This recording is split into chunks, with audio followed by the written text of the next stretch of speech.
ನೋಡಿ ಫ್ರೆಂಡ್ಸ್, ಇವತ್ತು ಮಸ್ತಾಗಿರೋ ಅವಲಕ್ಕಿ ಮಾಡ್ತೀನಿ ನೋಡಿ. ಮಾಡಿದ್ದೀನಿ, ಮಸ್ತಾಗಿ ಬಂದೈತೆ ನೋಡಿ.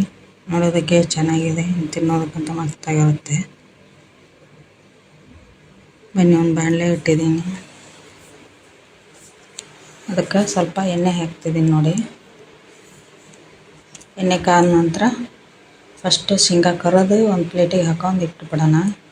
ಒಗ್ಗರಣೆಲ್ಲ ಹಾಕಿದರೆ ಮೆತ್ತಗಾಗಿಬಿಡ್ತಾವೆ ಶೇಂಗಾ. ಅದಕ್ಕೆ ಮೊದಲೇ ಸ್ವಲ್ಪ ಕರೆದು ಇಟ್ಕೊಂಡ್ಬಿಡ್ತೀನಿ ನೋಡಿ. ಇವಾಗ ಅದೇ ಎಣ್ಣೆಗೆ ಸಾಸಿವೆ ಹಾಕ್ತೀನಿ, ಉದ್ದಿನಬೇಳೆ. ಮೊದಲೇ ನಾನು ಉಳ್ಳಾಗಡ್ಡಿ, ಮೆಣಸಿನ್ಕಾಯಿ, ಟೊಮೆಟೊನ ಹೆಚ್ಚಿಟ್ಟಿದ್ದೀನಿ ನೋಡಿ. ಸ್ವಲ್ಪ ಕರಿಬೇವು. ಇವಾಗ ಮೆಣಸಿನ್ಕಾಯಿ ಹಾಕ್ತೀನಿ ನೋಡಿ, ಹಸಿಮೆಣಸಿನ್ಕಾಯಿ. ಎಣ್ಣೆಯಲ್ಲಿ ಚೆನ್ನಾಗಿ ಫ್ರೈ ಆಗಲಿ. ಹೆಚ್ಚಿರುವಂಥ ಈರುಳ್ಳಿ ಅವನು ಕೂಡ ಹಾಕಿದ್ದೀನಿ ನೋಡಿ. ಟೊಮೆಟೊ ಕೂಡ ಹಾಕಿದ್ದೀನಿ ನೋಡಿ. ಸ್ವಲ್ಪ ಉಪ್ಪು, ಇವಾಗಲೇ ಉಪ್ಪು ಹಾಕಿದ್ರೆ ಚೆನ್ನಾಗಿ ಜಲ್ದಿ ಬೇಯ್ತಾವೆ ಅಂದ್ರೆ. ಇವಾಗ ಸ್ವಲ್ಪ ಅರಿಶಿನ ಹಾಕಿದ್ದೀನಿ ನೋಡಿ. ರುಚಿಗೆ ಸ್ವಲ್ಪ ಸಕ್ಕರೆ ಹಾಕಬೇಕು.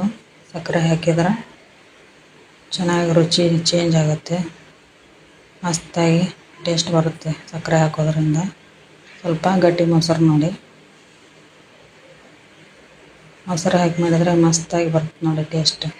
ಅದಕ್ಕೆ ಸ್ವಲ್ಪ ಸಕ್ಕರೆ ಹಾಕಿದ್ದೀನಿ ನಾನು ನೋಡಿ. ಚೆನ್ನಾಗಿ ಕಾಯ್ಸೋಣ. ಇವಾಗ ಒಂದು ಬಟ್ಲು ಅವಲಕ್ಕಿ ತೊಗೊಂಡಿದ್ದೀನಿ ನೋಡಿ. ಅವನ್ನ ಚೆನ್ನಾಗಿ ತೊಳೆದು ಸೈಡ್ ಇಟ್ಟಿರ್ತೀನಿ. ಇವಾಗ ಒಗ್ಗರಣೆ ಹಾಕ್ತೀನಿ ನೋಡಿ. ಇವಾಗ ಚೆನ್ನಾಗಿ ಕಲಸೋಣ. ಅದನ್ನು ಚೆನ್ನಾಗಿ ಕಲಸಿದ್ದೀನಿ. ಕಲಸಿದ ನಂತರ ಕರೆದು ಇಟ್ಕೊಂಡಿರುವಂಥ ಶೇಂಗಾ ಹಾಕಿದ್ದೀನಿ ನೋಡಿ.